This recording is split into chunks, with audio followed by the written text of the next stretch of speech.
citoyens, aux Haïtiens. Acte des joies, c'est la liberté, puisque nous libres indépendants, on crie vive la liberté.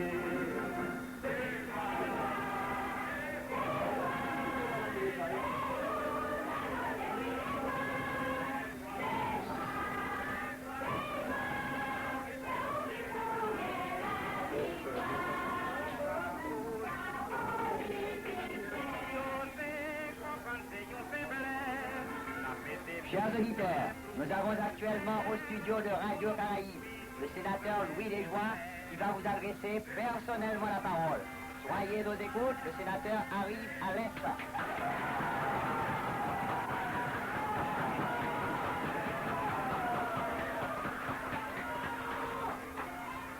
Le peuple a des joies, mais travaille. Au peuple a des joies, mais travaille.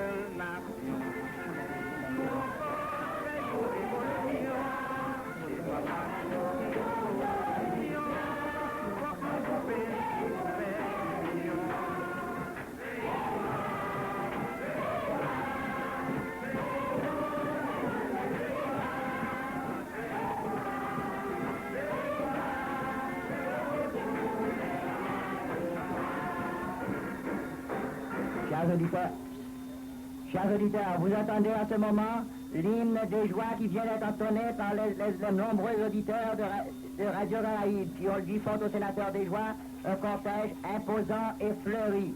Le sénateur des joies est actuellement...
Chers auditeurs, vous avez au micro de Radio Caraïbe le sénateur Louis Desjoints.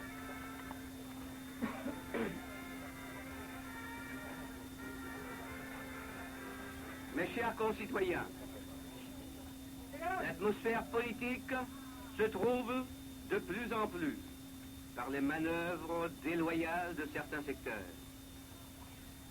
Invité par une personnalité religieuse à la rencontrer hier matin, je fus sollicité d'envisager favorablement l'éventualité d'une reprise de la collaboration au Conseil exécutif de gouvernement des ministres dissidents.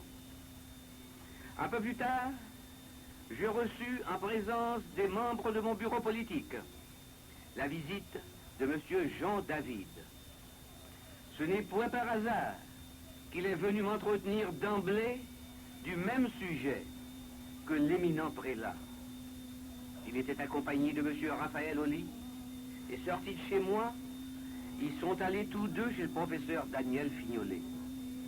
Est-ce le hasard, une coïncidence, ou un dessein arrêté qui les amenait aussi successivement chez les deux candidats à la présidence? Vous êtes assez intelligents, mes chers concitoyens, pour tirer la conclusion que commande cette conduite d'un membre important du bureau politique du docteur François Duvalier. Vous savez, par le communiqué de mon bureau politique, les suites de la visite de M. Jean David. Vous devinez aussi que les pourparlers engagés par les délégués des candidats ne devaient pas être publiés avant d'avoir abouti à un résultat.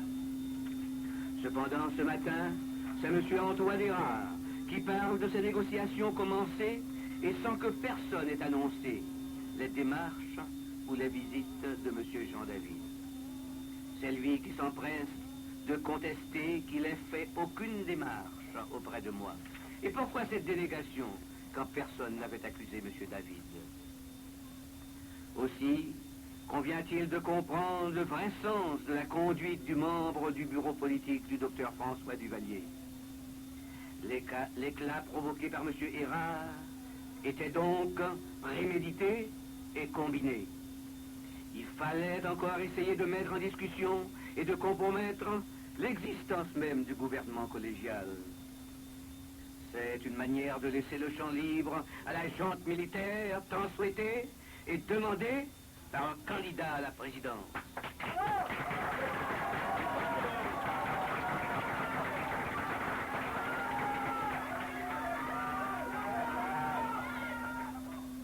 Tant d'assaut contre le conseil de gouvernement est le signe évident qu'il est encore bien vivant. Aussi, je demande à tous mes partisans et à tous mes concitoyens de soutenir le conseil exécutif de gouvernement de toute leur force, de toute leur âme.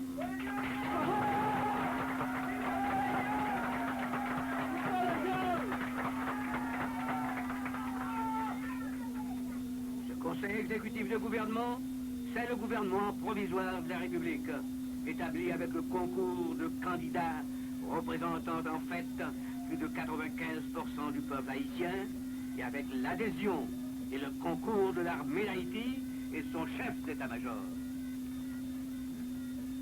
Je dois rendre un hommage particulier aux femmes de Port-au-Prince et des autres localités qui, avec un surinstinct, ont senti le danger imminent et ont organisé, celle de Port-au-Prince, un impressionnant bonhomme qui, hélas, a fini par un nouveau malheur public.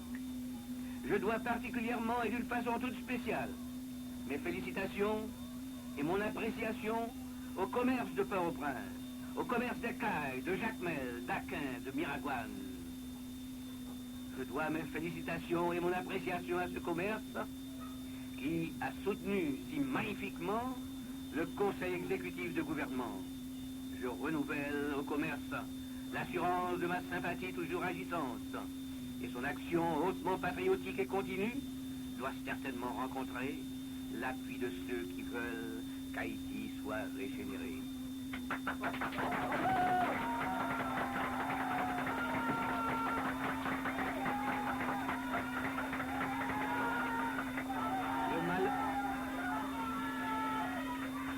Le malheur commun doit nous réunir.